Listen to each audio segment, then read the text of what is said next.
Bukankah engkau dijadikan ketua orang sedunia, ngurusi masalah Nusantara saja juga tidak becus, berarti kamu bukanlah Nusantara.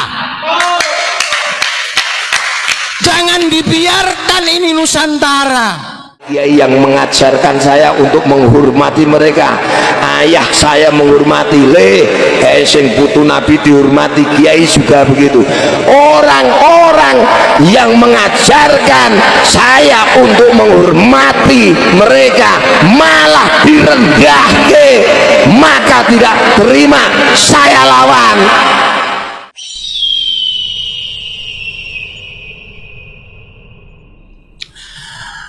Ada lagi yang mengatakan Habib Rizik itu gurunya NU, Habib Taufik gurunya NU. Ini perlu diperjelas. Sebelum Nahdlatul Ulama berdiri, konflik nasab itu sudah ada. Jadi tidak mungkin kalau Mbah Hasyim Asy'ari itu kemudian berguru kepada Habib Rizik, kemudian Ki Ridwan berguru kepada Habib Taufik, itu tidak mungkin, gitu loh. Ini karena jelas ya yang menyebutkan bahwasanya ini adalah gurunya NU, ini gurunya NU. Ini adalah apa?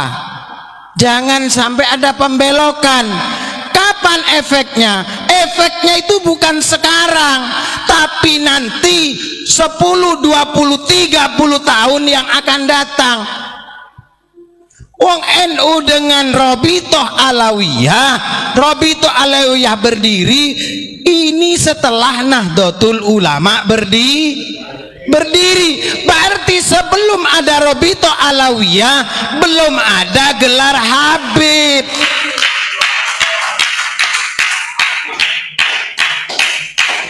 Di Surabaya sampai saat ini itu ndak viral Habib, yang viral Wan, abang, kakak, itu yang viral. Jadi kalau ini dikatakan beliau itu adalah guru Nahdlatul Ulama, ini perlu diperjelas, dibuktikan. Coba suruh klarifikasi.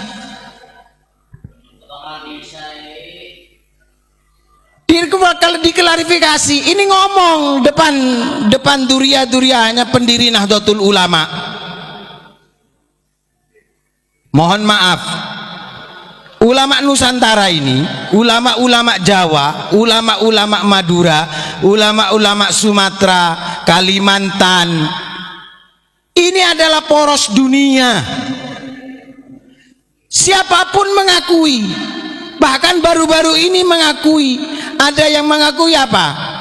Bahwasanya orang yang mahir di bidang agama bukan harus orang Arab, karena ini adalah beliau adalah mufti dari ilmu yang berada di Hijaz. Loh, coba siapa? Syekh Nawawi. Makanya wajar dan harus, dan alhamdulillah Kiai, 1 abad Nahdlatul Ulama kemarin Rais Suriah PBNU mengakui bahwasanya beliau Syekh Nawawi Al-Bantani memiliki kiprah dengan berdirinya Nahdlatul Ulama. Loh, ini perjuangan, bro. Kalau Syekh Nawawi tidak diperjuangkan, banyak kiai-kiai yang lupa dengan jasanya Syekh Nawawi. Makanya ada yang memperjuangkan mengangkat Syekh Nawawi.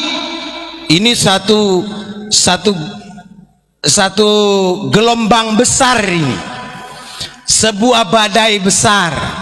Bagi apa? Bagi peradaban keilmuan. Karena apa? Karena Syekh Nawawi ternyata yang berusaha dipadamkan oleh orang-orang tentang ajaran Syekh Nawawi yang menukil dari ulama-ulama sebelumnya, ini banyak ingin dipadamkan perjuangannya. 1, perjuangan beliau dalam akidah Ahlus Sunnah wal Jamaah. Syekh Nawawi Al-Bantani pernah berkunjung ke Ampel, menemui salah satu keturunan dari Bahsunan Ampel yang bernama Kiai Marzuki. Beliau menanyakan kitab ini 15 tahun sebelum beliau wafat, sebelum Syekh Nawawi wafat. 15 tahun sebelum Syekh Nawawi wafat, beliau menanyakan kepada Kiai Marzuki kitab Ihya Ulumuddin yang bertuliskan aksara Jawa.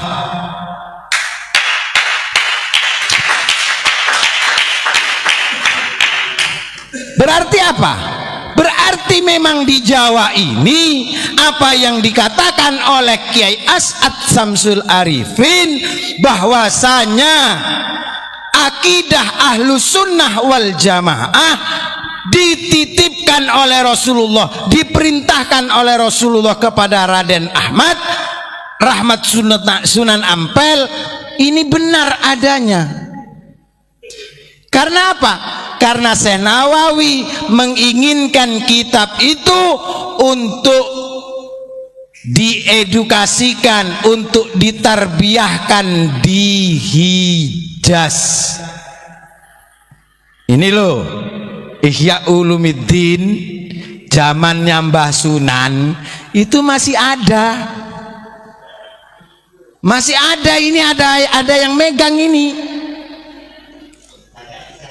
Jadi NU itu kalau dibilang punya sanad, muktabar sanadnya ke ulama Nusantara dan Wali Songo.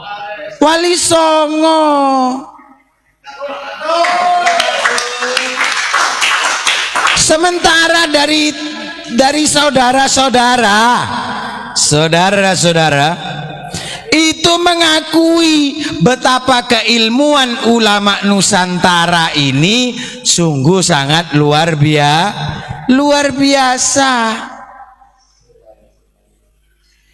Nah, ini kembali lagi, kalau tadi minta restu, inti minta restunya kapan? Dijelaskin dong. Kemudian buktinya mana? Kan begitu. Sementara Mbah Hasyim Asy'ari dalam embrio Nahdlatul Ulama saja tidak ikut mendirikan kok. Nah, kemarin itu ada yang menyatakan bahwasanya Mbah Hasyim Asy'ari yang mendirikan Nahdlatul Tujjar. Nahdlatul Tujjar itu kita tahu apa Nahdlatul Tujjar? Kebangkitan para pedagang. Kapan Mbah Hasyim Asy'ari jadi pedagang? Nah, ini kita kanter, kita tunjukkan kepada tim kreatif itu. Akhirnya apa?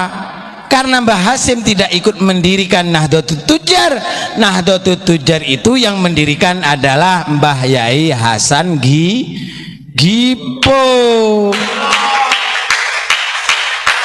Kemudian ada yang mengatakan Kiai Hasan Gipo itu bukan kiai, itu saudagar. Ini perlu tabayun lagi. Siapapun yang mengatakan Mbah Hasan Gipo itu bukan kiai, perlu ditabayuni lagi. Ini kita kadang-kadang kan belajar sejarahnya itu sepotong-sepotong, tidak betul-betul mau menggali dan mempublikasikan, tidak mau adanya edukasi. Artinya apa? Memberikan pemahaman-pemahaman yang lansam, yang berkelanjutan. Sehingga apa? Sehingga kita gampang untuk dipotong di tengah jalan. Tapi ingat, kata Mbak Yahlwani apa? Jangan sering memotong sejarah orang supaya sejarahmu tidak dipotong oleh Allah Subhanahu wa Ta'ala. Jadi seperti itu. Ini pentingnya edukasi. Kalau kita belajar bagaimana keterlibatan dari pondok pesantren Sidogiri, ternyata ini masih keluarga.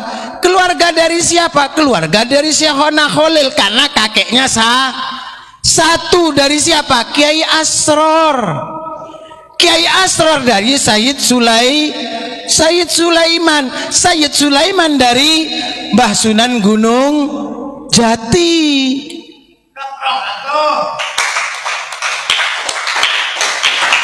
Maka wajar kalau Abuya Gufron ketika meluruskan mufarraqah NU di Jombang, beliau datang ke Sidogiri,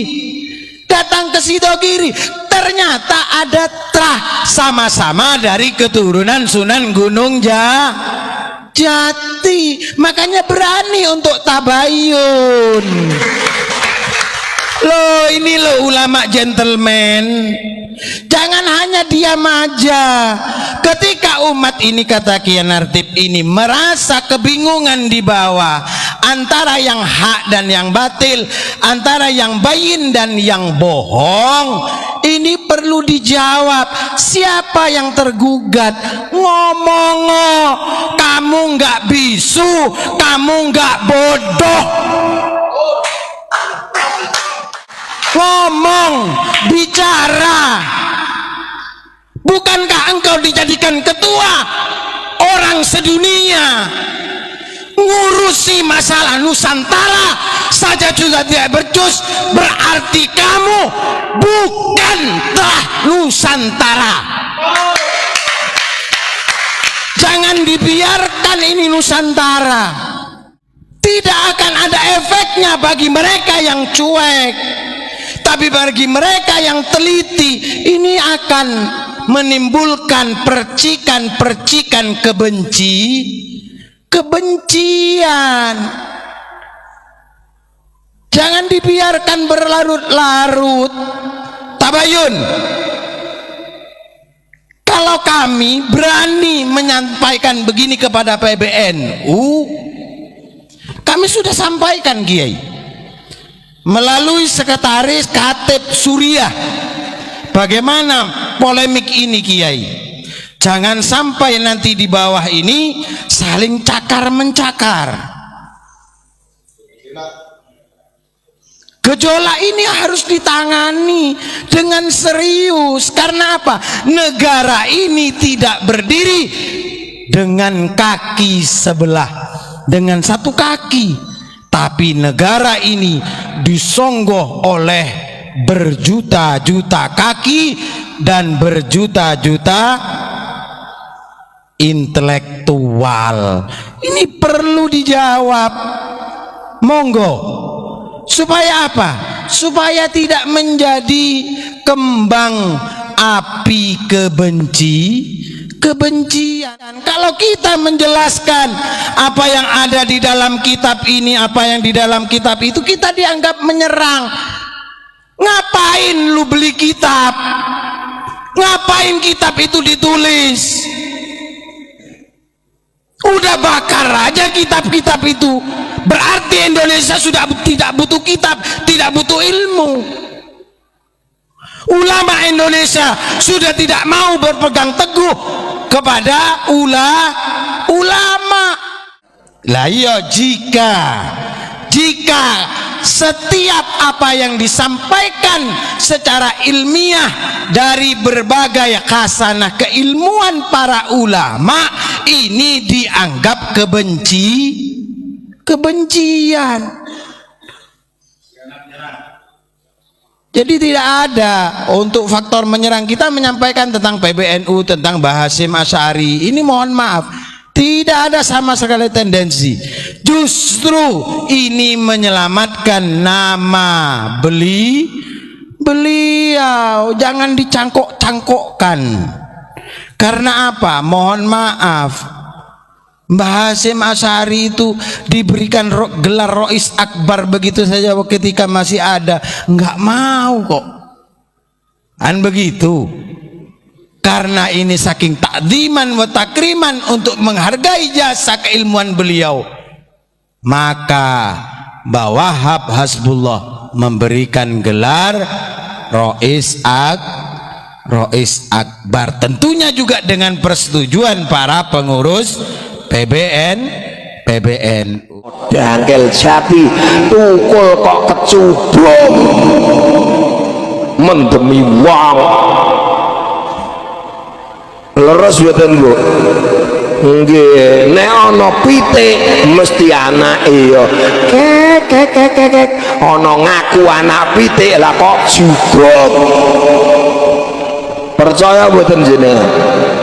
Percaya wineh iku nek wineh pari disebar tukule ya pari senajan mbok campur apa wae ana wineh pari ana wineh jagung ana wineh klenteng ana wineh bayem ana wineh sawi mbok campur mbok sebar gak mungkin tukule kijolan ana wong ngaku apa wineh pari lah kok tukule suket ngapusi.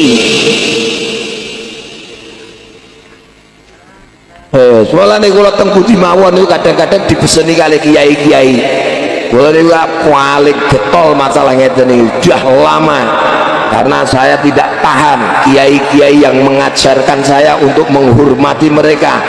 Ayah saya menghormati sing putu Nabi dihormati, kiai juga begitu.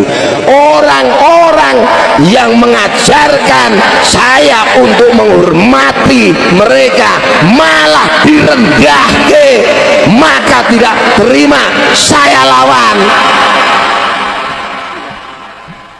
Ngono ora-orane kuwalat, ora ana kuwalat-kuwalatan. Kuwalat aku biyen mula. Kuwalat topoh. Sholli ala Muhammad. Mergo napa? Ya memang karena menisbatkan tapi gak cocok, merusak citra Rasul sendiri.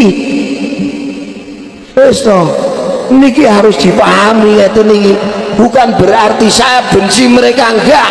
Saya itu mergo saking senenge Kanjeng Nabi, saya tidak rela ketika Kanjeng Nabi dinodai. Maka setiap kali saya kadang di ketika pengajian yi rasa bakas nasab, aku yo matuk, saya tidak akan bakas nasab, tapi aku bakas nasib. Nasibe wong sing kapusan nasab. Ngono, nasi tepuk tangan barang. Apa ana anu doro mabur. Ya Allah, lho nggih, kula nek diomong rasa bakas nasab cocok, oke, aku ora bakas nasab, tapi bakas nasib, nasibe wong-wong generasi-generasi kita sing kapusan nasab. Wis kadung montore diwehno, omahe dibanguno, anak dijalukno, jebule ora putu nabi ya tele. Kapusan itu nih, kapusan. Sholli ala Muhammad. Nah, paham karemu ora karemu, pokok ibu-ibu ora paham anggere mantuk-mantuk ora.